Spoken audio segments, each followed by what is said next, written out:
In the video tag movie, I mentioned that the previous example using the OGG formats wouldn't work in Safari or IE9. Well, if we'd used the MP4 formats instead, the example wouldn't have worked in Firefox, Chrome, or Opera. So in this movie, I'm going to show you how to provide multiple sources so both sets of browsers can play the video. If you're following along with the exercise files, we're now in the 2-02 folder. And we're back to our single source video tag. The first thing we want to do is add a source tag. And the source tag allows us to provide multiple sources for the video. The source tag also has a source or SRC attribute.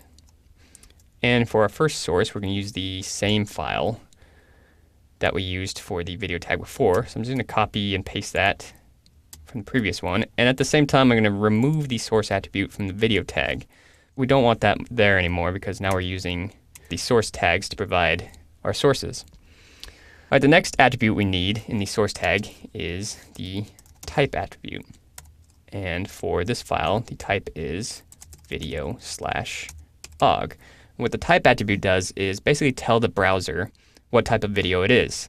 So it can look through the list of sources and skip over the ones that it knows it can't play instead of having to look at each file to see if it can play it. And then finally, we want to add a closing slash for this tag. In HTML5, the source tag is a self-closing tag, so we don't need a closing tag, and we really don't need this closing slash for HTML5 standards, but I've run into issues where browsers don't close this tag correctly, and so I always add the slash at the end, so I suggest you do too. Now, we have our first source, and what we can do is basically just copy that to create our second source. And I'm going to go ahead and paste that above our previous one, and this source is going to be podcast.mp4 and use our mp4 version, and the type is video/mp4. So the way the source list works is the browser will scan through the list of sources until it finds one that it can play. It'll start from the top to the bottom. As soon as it finds one that it can play, it will play that source, and if it gets to the end of the source list, it will fall back to the fallback content. So that's why we want the sources first and then the fallback content after that. So that's a very important order there. Now, we want the MP4 source above the OGG source. We want that first because of a bug in the iPad. The iPad will actually hit the first source, and if it can't play that, it will just stop. So other browsers will continue looking through the sources, but the iPad will only check the first source. And so for that reason, we have to have the MP4 first. All right, so now we have one more source to add. So I'm going to go ahead and copy one of our previous sources. I'm going to add this one between the two.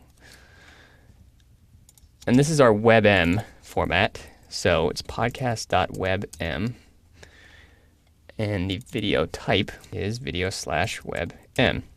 Now the reason I'm putting it above the OGG source is because the WebM is a higher quality format, and it's supported by the same browsers as OGG, but not supported by as many browsers, or as many browser versions as OGG. So we want it first, so if the browser can play WebM, it will play the WebM version, and otherwise it will play the OGG version. So the order goes MP4, then WebM, then OGG, and that's the best way to order your source files based on everything else involved. So let's go ahead and save that, and go to our browser. We're now in the 2-02 folder, and reload the page. Now we can see that in WebM, we're playing the WebM version. So I have a watermark in the video that shows us we're playing the WebM version. So great, that part's working. I'm going to go ahead and copy this URL and open up Safari, which will be playing the MP4 version. And if we scroll down, we can see, yep. You can see by the watermark that says MP4. And so great, now it's playing in both Safari and in Firefox. So it supports both the browsers that support the open formats and the browsers that support the closed formats. So let's go and do audio as well. Going back to our code, let's just copy one of our source tags from the video tag and use that. And we're going to use the source that we used before in the audio tag for our first source. And at the same time, remove the source attribute from the audio tag because we don't want that there anymore. And then the type of this source is audio/og. Then our second source, again, this one is going to go above the previous one because of the iPad bug. And this is our M4A source. And the type is audio/MP4.